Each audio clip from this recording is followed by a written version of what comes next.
오순절날 성령 충만함을 받았던 사도들은 아무리 공의회 의원들이 모질게 신문하고 옥에 가두고 핍박해도 전혀 두려워하지 아니하고 사람보다 하나님을 순종하는 것이 마땅하니라. 우리는 그리스도의 증인이라 하면서 목숨 걸고 예수 그리스도의 십자가 죽음 그리고 부활에 대한 진리의 말씀을 전했습니다. 그러자 공의회 의원들은 크게 노하여 사도들을 아예 없애고자 했습니다. 죽이고자 했다는 말입니다. 근데 이때 생각지 않았던 협조자를 만났으니 참으로 하나님의 역사는 신비롭습니다. 사도들이 대제사장과 공의회 의원들에게 죽임을 당할 위기에 처해 있는데 이렇게 사도들의 동조자가 나타난 것입니다. 하나님께서 죽음의 위기에 처해 있는 사도들을 구출하시기 위해서 그것도 원수들 가운데에 사도들의 동조자를 두셨으니 그가 바리새인 가말리엘이라고 하는 사람이었습니다. 가말리엘은 바리새인이요 유명한 그 납비라고 하는 선생이었고 또 지체 높은 그런 공의회 의원이었고 또 율법 교사였습니다. 그는 이스라엘 할렐 자손의 이 제사장의 손자요 백성들에게 존경받는 덕망과 인격이 매우 높은 그런 양심적인 그런 학자였습니다. 그러므로 그 유명한 사도 바울도 자기가 이루한 그 가말리엘의 분회상이라고 하는 사실을 최고의 명예로 생각했습니다. 하나님은 이런 인물을 통해서 사도들을 위하여 유리한 증언을 하게 하심으로 말미암아 악의 역사를 제거하시고 그의 죽을 고비에서 살아난 놀라운 기적을 베풀어 주셨으니 이 얼마나 신기한 일입니까? 가말리엘은 사도들을 잠깐 밖으로 나가게 하고 사도들을 위해서 증언하기 시작했습니다. 공의회 의원들이 죽이려고 하는 사도들이 옆에 있는데 사도들을 위해서 공의회 의원들을 설득한다는 것은 슬기롭지 못하다고 판단했기 때문에 사도들을 잠깐 바깥에 내보내고 이렇게 공의회 의원들을 설득하기 위해서 가말리엘은 애썼던 것입니다.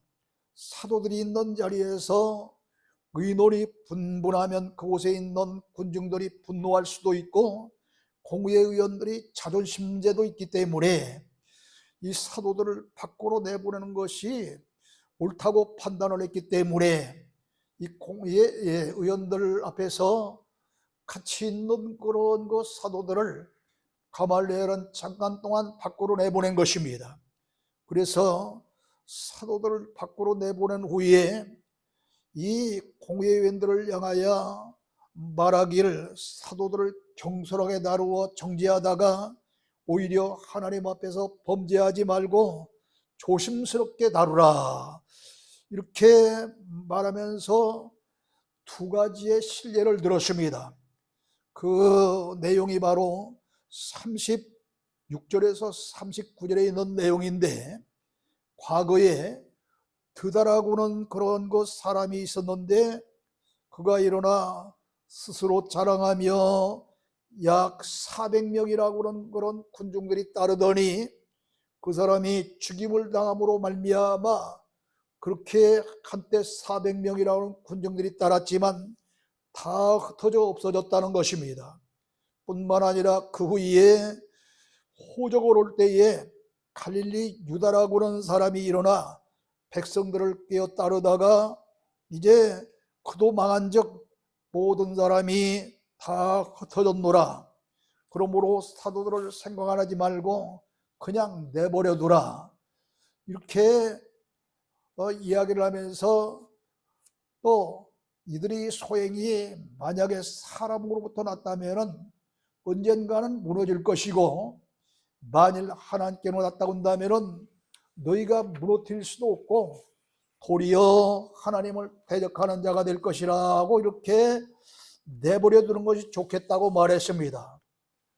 다시 말하지만 이 사도들이 그런 주장하는 그러한 그 내용이라든가 또 사도들이 이렇게 공의의 의원들 앞에서 예수 그리스도의 십자가 죽음 그리고 부활의 사건, 재림 사건 등을 주장하는 이런 것들이 이 사도들 자신들의 그런 사상에 의해서 혹은 생각에 의해서 났다고 한다면은 이들이 하는 일이 오래가지 못하고 무너질 것이라는 것입니다. 그러나 그 반대로 하나님의 뜻으로 말미암아 되어진 일이라고 한다면은 오히려 너희들이 무너질 것이고 따라서 너희들은 하나님 앞에 범죄하게 될 것이니 그냥 내버려 두라 이 말이에요. 당시 유대에는 로마 제국과 헤로드 왕가에 대한 반란이 종종 일어났습니다. 우리 한국에도 35년이라고는 긴 세월 동안 일본 사람들이 우리 한국을 지배하는 일제강점시대가 있었는데 뜻 있는 그런 민족주의자들, 독립운동가들은 반란을 일으켰잖아요. 이처럼 이 유대에는 로마 제국이 이 유대 나라를 정복하고 있었고 또 헤롯은 아예 이 정치인답지 못한 아주 비굴하고 악한 그런 사람이기 때문에 그 헤롯 왕가에 대해서 반란이 종종 일어났는데 드다도 그런 사람 중에 한 사람이었습니다. 기록에 의하면 로마 총독 쿠스피우스 파투스 때에 드다는 자칭 선지자라고 하면서 요단강을 가를 수 있다고 백성들을 선동했습니다. 이 이야기는 실질적으로는 자칭 선지자이기 때문에 정식 선지자가 아닌 거예요. 근데 내가 선지자다 이거죠. 그러면서 가를 수도 없는 요단강을 내가 가르라고 백성들을 선동하다가 그만 로마 총독에게 목배임을 당하고 말았습니다. 그러니 그달을 따르던 400명 무리가 계속해서 따르겠습니까? 이 거짓행위로 사람들을 선동시켰으니 따를 리가 없었던 것입니다. 뿐만 아니라 갈릴리 사람 유다는 수리아의 총독 구레누라는 사람이 인구조사를 한 기원 6년경에 이 이방 통치자에게는 세금을 낼 수 없다고 반항하다가 드다와 같이 목배임을 당해서 이제 죽었다고 그럽니다. 근데 이 두 사람의 예를 들어서 이 사도들을 너무 이렇게 겁박하고 박해하고 옥에 가두면서 죽이려고 하는 일을 그만하고 얘기했더니 가말리엘은 이런 사람들이 신뢰를 내면서 사람들을 하나님의 섭리에 맡기자고 제안한 것입니다.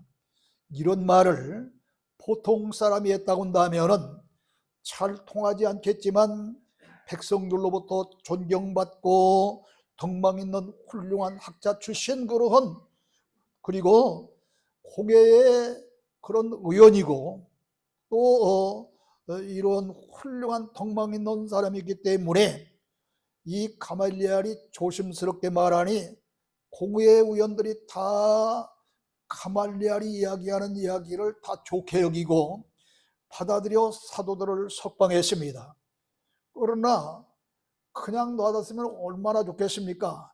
그냥 석방하지 아니하고 유대인들은 신명기서 25장 3절 고린도후서 11장 23절에 보면은 세 갈래로 된 가죽끈으로 매를 치는데 40에 하나가 만매 39번씩을 때리는 그런 규정을 해놓았는데 이렇게 매로 때리는 그러니까 39번까지 제한해 놓았다는 것은 채찍이 얼마나 무서우면 그 이상은 때리지 말라는 것 아닙니까?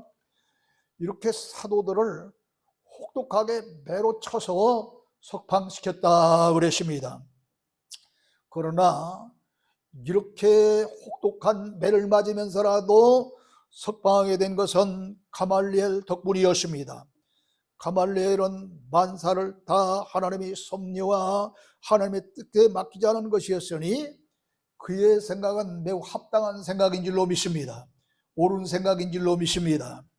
사실 이 교회사라고 하는 이 교회 역사를 보면은 이단과 기독교를 빙자한 사이비들이 그동안 얼마나 많이 나타났는지 모릅니다. 우리 한국만 해도 이용도, 황국조, 또 박태선 전도관, 또 동방교 이런 이단과 사이비들이 흥행했지만 10년이 머지않아 다 망하고 말았습니다. 그런데 지금도 이런 이단들은 신천지, 하나님의 교회, 구원파, 통일교, 또 길 건너에 가면은 또 이 형제교회라고는 또 교회도 생겼어요. 뭐 또 심지어는 어머니 하나님 교회가 지금 생겼습니다. 이런 교회들이 기성교회보다도 더 엄청난 그런 번성을 하면서 크게 부흥되었지만 이들도 머지않아 반드시 멸망할 줄로 믿습니다. 왜냐하면 잘못된 비진리이기 때문입니다. 이와 같이 하나님의 뜻이 아니하고 사람의 뜻에 의해서 생겨나는 그런 기독교 비슷한 그런 이단 종파나 사이비일은 하나님의 섭리와 뜻이 아니기 때문에 망하게 되어 있다 이 말입니다. 근데 사도들은 이렇게 공의의 은들로부터 매를 맞고 감옥에 갇히며 고통을 당하며 박해를 당하며 핍박 중에서도 기뻐했어요. 참 그 놀라운 일입니다. 즐거운 일이 있고 감사할 일이 있을 때 우리들이 기뻐하게 되는데 이렇게 매를 맞으면서도 박해를 당하면서도 또 옥에 갇히면서도 기뻐할 수 있다는 것은 그 무언가 대단한 무엇이 있었기 때문에 기뻐할 수 있는 것이지 괜히 급해하면 실성한 사람 미친 사람 아니겠어요? 41절에 보면 사도들은 그 이름을 위하여 능욕받는 일에 합당한 자로 여기심을 기뻐하면서 공의 앞을 떠나니라 그랬습니다. 여기 그의 이름은 예수의 이름을 위해서 능욕받는 일을 합당한 그런 그 일로 생각하며 오히려 기쁨으로 생각했다는 겁니다. 그러면서 이렇게 매를 맞고 석방이 됐지만은 그냥 어쩔 수 없이 그냥 떠난 것이 아니라 기쁨을 가지고 소망 가운데 떠났다는 거예요. 이런 사도들은 대제사장과 공의위원들에게 체포되어 능욕을 당하고 많은 시련을 겪었지만 오히려 기뻐하며 영광으로 여기며 공의 앞을 떠났습니다. 사도들은 나 같은 사람에게 주님을 위해 일할 수 있는 특권을 주신 것을 생각하며 기뻐했습니다. 구세주가 되신 주님을 위해 일할 수 있는 특권을 가진 것을 영광으로 알고 역경 중에도 감사하며 기뻐했습니다. 여러분, 우리 교회가 한때에는 저 화곡일동에서 어느 교회 못지않게 부흥의 역사를 가져왔습니다. 저에게 강력한 신유 역사를 허락하여 주셔서 병든 사람이면 손을 대는 자마다 나음을 얻게 되고 귀신 들린 자들이 찾아오면 귀신이 물러가면서 신유 역사를 통해서 많은 성도들이 모여들기 시작하면서 화곡일동에서 유명한 교회가 되었습니다. 근데 어쩌다 보니까 지금 이 개척교회 같은 그런 교회가 되기 좀 말았어요. 참 인간적인 생각으로는 얼마나 참 마음이 아픈지 모릅니다. 맥이 빠지는지 모릅니다. 힘이 없어지는지 모릅니다. 그러나 하나님은 이러한 저에게 뒤늦게 의의 말씀 시대라고는 책자를 지켜하시고 출판하여 전국 방방곡곡에 이 책을 배포하게 하심으로 말미암아 연대 졸업생 출신 목사 300명이 이 책을 가져가게 됩니다. 저 안양신학대학교 교수가 50권을 가져가게 됩니다. 이러면서 각 여러 유명한 목사님들이 이 책을 쳤습니다.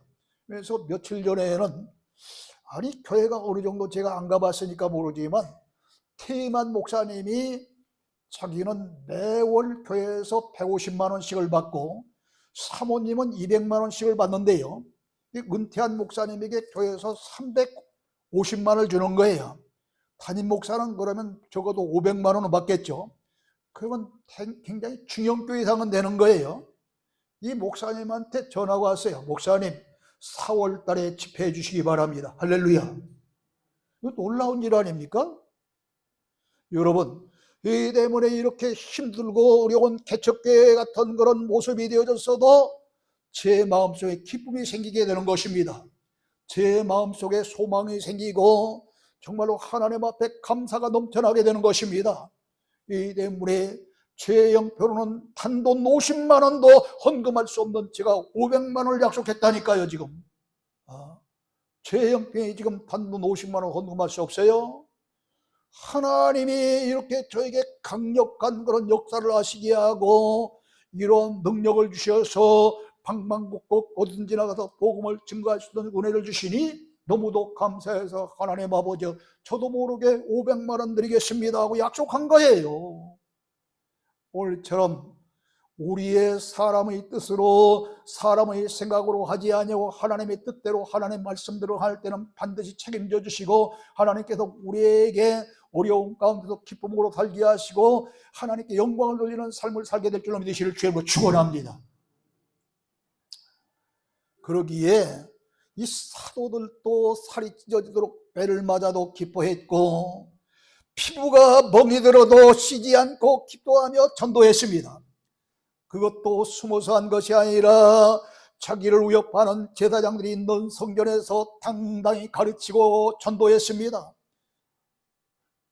세상 지식을 전한 것이 아닙니다. 예수 그리스도의 십자가의 죽음과 부활과 승천과 재림에 대한 진리와 속죄와 회개의 필요성에 대해서 외쳤습니다. 성도 여러분, 우리가 믿게 된 십자가의 도는 이렇게 사도들이 매맞으며 굶주리며 피 흘리면서 전함으로 우리까지 믿게 되었거늘 어찌 우리들이 태만하게 앉아서 복음을 받고 믿을 수 있겠습니까?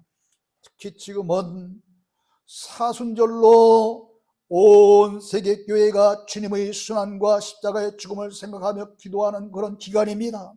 그러므로 우리도 이런 기회에 내 자신의 신앙을 돌아보면서 나는 과연 하나님 앞에 구원받을 만한 그런 믿음인지 아니면은 좀 모자라는 그런 믿음인지 나는 제 가운데 살고 있는 것인지 자신을 돌아보며 주어진 사명과 직분 감당을 위해서 기도할 때 성령의 충만한 역사와 더불어서 주의 권능받아 주어진 사명을 잘 감당할 수 있는 저와 여러분 되시기를 주님으로 축원합니다.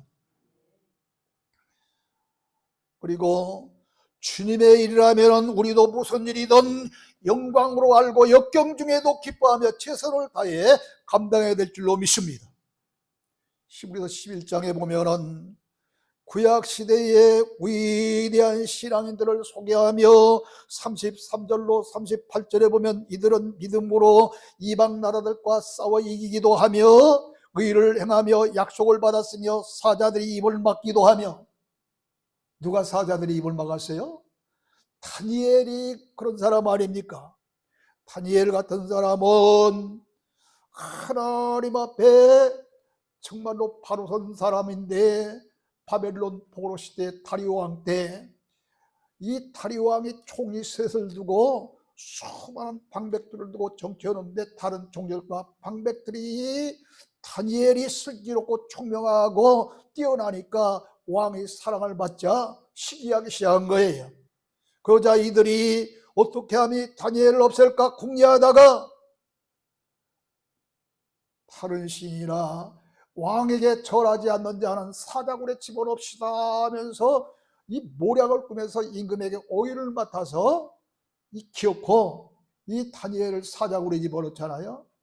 다니엘은 아무리 그런 그 규례가 선다 할지라도 그것 때문에 목숨이 두려워서 기도를 포기하거나 신앙을 포기하는 사람이 아니기 때문에 그런 규정이 세워졌어도 날마다 저 예루살렘을 향한 창문을 열어놓고 하나님 앞에 간절히 기도할 때 그것 때문에 결국은 사자굴 속에 들어간 거예요. 그런데 다리오 왕은 사실인즉서 신하들은 그렇지만 이 다니엘을 사랑하는 사람이었습니다. 그래서 그 이튿날 새벽 일찍 가보니까 사자들이 전부 무릎 꿇고 입을 딱 봉하고 있는 거예요. 그래서 다니엘이, 이 다리오 왕이 그럽니다. 왕이여 걱정 마시옵소서. 저는 무사합니다. 어서 평안히 돌아가시옵소서. 사자의 입을 하나님이 막아주셨기 때문일로 믿으시기를 주의 이름으로 축원합니다. 이와 같이 믿음의 사람들은 사자의 입을 막아주시기도 하고, 그것으로 끝나지 아니하고 불의 세력을 멸하기도 하고 칼날을 피하기도 하고, 어떤 여자들은 자기의 죽은 자들을 부활로 받아들이며 어떤 이들은 더 좋은 부활을 얻기 위해서 심한 고문을 받으면서 구차하게 풀려나기를 원해서 변명도 아니하고 조롱과 채찍을 받으며 결박과 옥에가 치는 시련을 받고 돌로 침을 당하고 톱으로 켜멸나면서도 칼로 죽임을 당하면서 궁핍과 환난과 학대를 받으면서도 결코 예수 믿는, 아니 하나님을 믿는 그 신앙을 포기하지 않았습니다. 왜 그랬을까요? 내가 비록 하나님 때문에, 내가 비록 예수님 때문에 고난이 있고 시련이 있고 잘못하면 목숨을 잃을 수밖에 없는 순교자의 죽음 앞에 있을지라도 영원한 하늘나라, 저 세상과 달리 아픔이 없고 고난이 없고 눈물이 없고 슬픔이 없는 영생복락이 있는 그 나라가 내 앞에 와 있다고 하는 사실을 확신하기 때문에 세상의 어떤 고난도 시련도 역경도 극복하고 믿음으로 살게 된 줄로 믿으시기를 주의 이름으로 축원합니다. 오늘 이 믿음이 저와 여러분이 함께 하시기를 또한 주의 이름으로 축원합니다. 그러므로 주님도 누가복음 6장 22절로 23절에 보면 인자로 말미암아 사람들이 너희를 미워하며 멀리하고 욕하고 너희 이름을 악하다 하여 버릴 때는 너희에게 복이 있도다. 그날에 기뻐하고 뛰놀라. 하늘에서 너희 상이 크무라. 그들이 조상들이 선지자들이 처럼 하였느니라 말씀하셨습니다. 사도 베드로도 베드로전서 4장 14절에서 너희가 그리스도의 이름으로 치욕을 당하면 복이 있는 자로다. 영광의 영 곧 하나님의 영이 너희 위에 계심이라 이렇게 말씀한 줄로 믿습니다. 사도들은 이렇게 수많은 고통 가운데에 가진 그러한 핍박과 박해를 당하며 40에 하나 가만매를 맺고 감옥에서 석방된 후에 쉬지 아니하고 예수 그리스도를 가르치고 전도했노라 그랬습니다. 42절에 보면 사도들은 날마다 성전에 있든지 집에 있든지 예수 그리스도라고 가르치기와 전도하기를 그치지 아니하노라 그랬습니다. 대제사장과 공의회 의원들은 혹독하게 매로치고 다시는 예수의 이름으로 말하지 말라 이렇게 말하고 사도들을 석방시켰으나 사도들은 조금도 이렇게 겁박하는 사도들의 말을 두려워하거나 겁내지 아니하고 자기들의 사명과 의무에 대해서 자기의 생명을 걸고 날마다 성전에 있든지 집에 있든지 예수님이 그리스도라는 사실을 가르치고 전도하기를 쉬지 아니한 것입니다. 사도행전 2장 42절로 47절에 보면 사도 베드로가 전하는 말씀을 듣고 회개한 후 세례를 받고 그리스도인이 된 초대교회 성도들도 마찬가지로 180도 변했는데 어떻게 변했느냐 하면 날마다 사도들이 가르침을 받고 서로 떡을 떼며 교제하며 기도하기에 힘들 때 사도들로 인해서 표적과 기적이 얼마나 많이 일어났는지 모릅니다. 그때에 이 성도들은 자기들이 가지고 있는 재산과 소유를 팔아서 사도들 앞에 내놓고서 필요한 사람들이 가져다 쓰게 합니다. 가난한 사람들이 가져다 쓰게 합니다. 그러니까 교회 내에 가난한 사람도 있고 또 부자 사람도 있었지만 이렇게 같이 자기의 재산을 팔아서 갖다 내놓고 같이 쓰니까 모두가 다 풍요로운 삶을 살게 된 거예요. 또 이것으로 끝나지 아니하고 하나님을 찬미하며 기도하는 이 모습이 세상 밖으로 점점 퍼져나가서 백성들로부터 칭송받는 초대교회 교인들이 되니 날마다 주님께서 구원받는 숫자를 더하게 하셨노라. 할렐루야. 오늘 왜 우리 한국교회가 우리 교회뿐만 아니라 온 교회가 나는 너무너무 놀라요. 300명 교회 30명 된 교회도 있어요. 지금 교회 건물만 크게 되어 있지 지금 교인이 없어. 이런 세상이더라. 이런 세상이에요.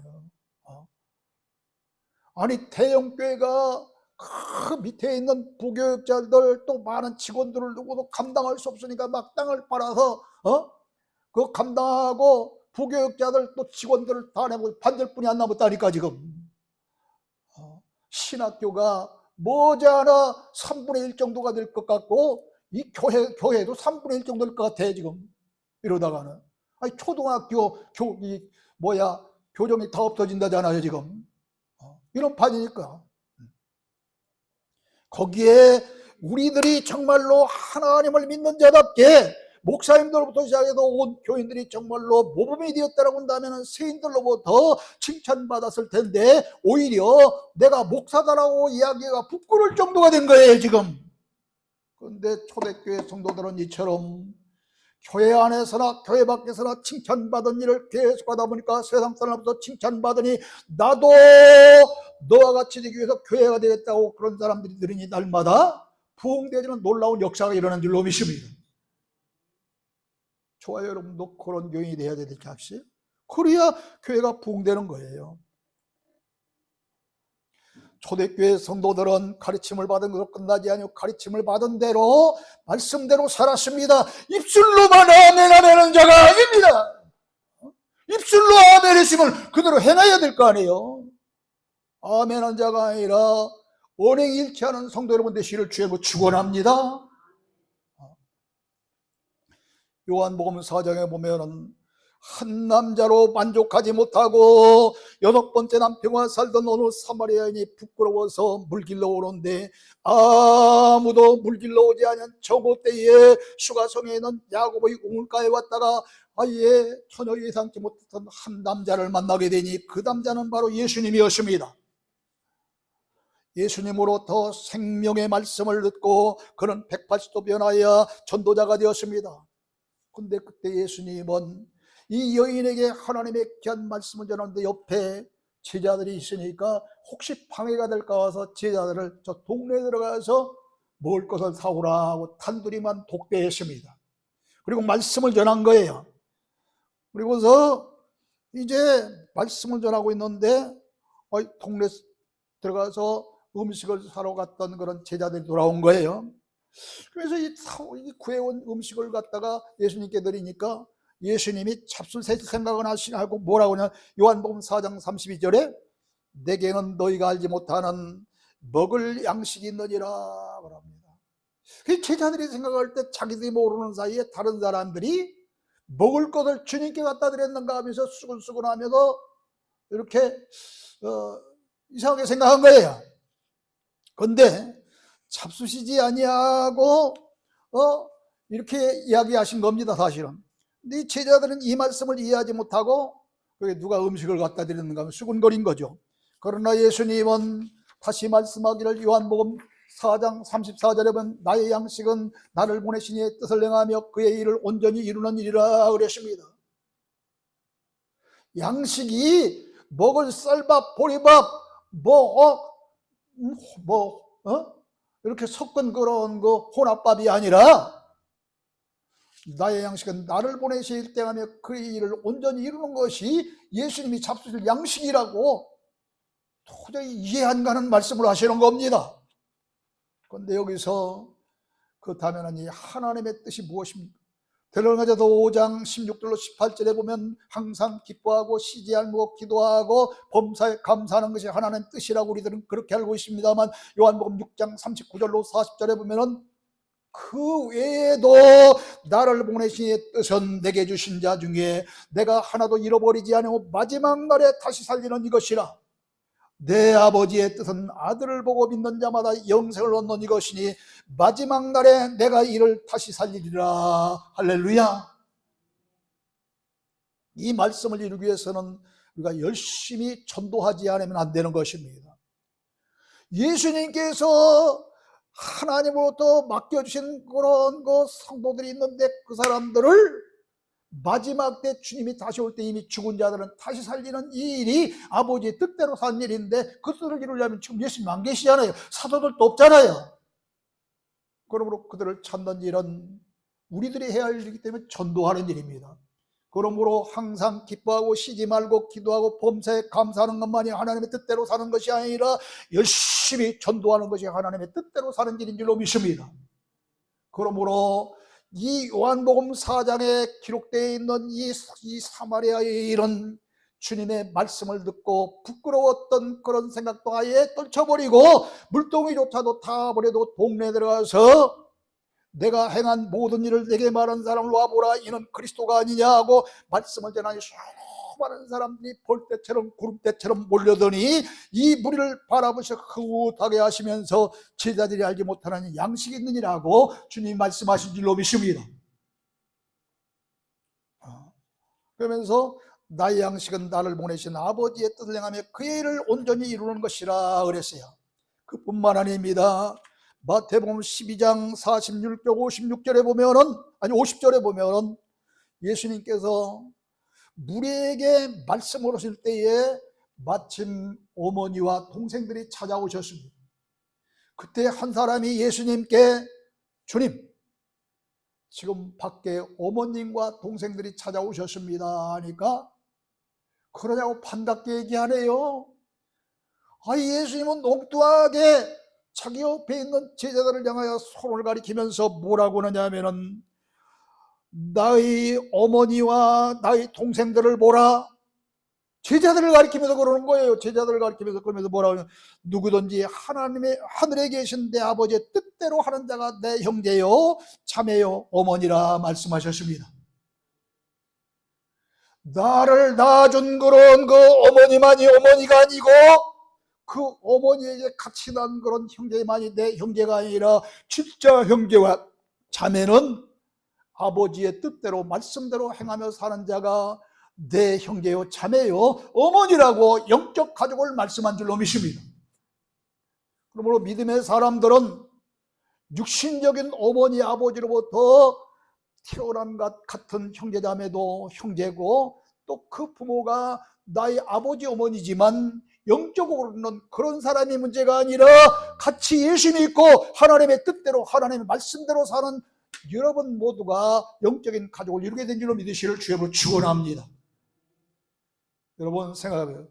마지막 때에 같이 하늘나라에 갈 사람, 영원토록 같이 갈 사람이 가족입니까? 가족 가운데도 예수 믿는다면 같이 갈 수 있겠죠.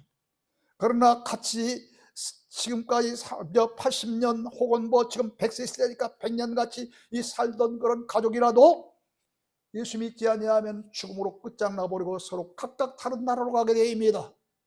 그러나 예수 믿는 우리들은 예수 그리스도를 믿은 형제요 자매요 부모이기 때문에 똑같이 천국에 가서 영원토록 같이 살 수 있는 영적 가족이 되는 줄로 믿으시기를 주의 이름으로 축원합니다.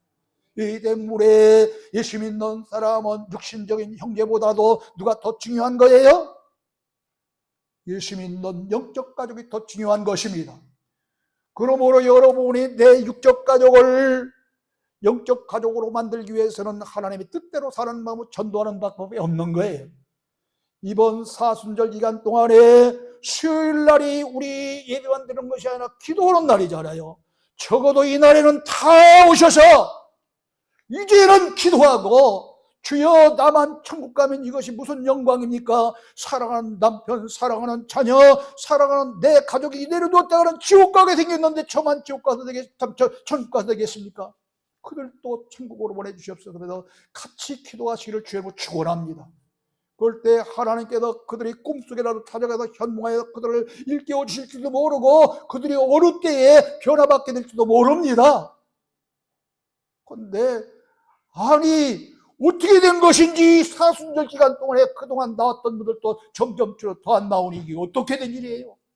우리 모두 이 기회는 너나 할 것 없이 다 나와야 되는 거예요. 다 나와서 하나님 아버지 앞에 기도하면서 사랑하는 가족들을 위해서 기도하시는 우리들이, 물론 특별한 분들은 어쩔 수 없죠. 그러나 설교 올 때는 그 특별한 몇 분 때문에 기도 그런 사람들 못주고 그렇게 하는 게 아니라 대중 전체를 놓고 설교하는 것이기 때문에 이렇게 외칠 수밖에 없는 거예요.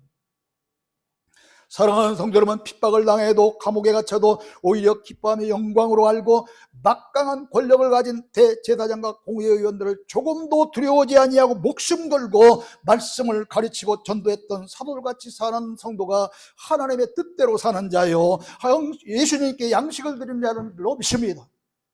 그러므로 우리 모두도 사도들과 초대교회 성도들처럼 하나님의 말씀의 가르침을 받았으면 주신 사명을 어떤 경우에도 잘 감당하심으로 말미암아 예수님의 가족이 되어지는 축복을 받는 저 여러분 다 되어서 기필코 다 같이 저 영원한 하늘나라의 가족이 되어지는 귀한 축복을 받는 여러분 다 되시기를 주님으로 축원합니다. 하나님 아버지 은혜를 감사합니다. 오늘 우리는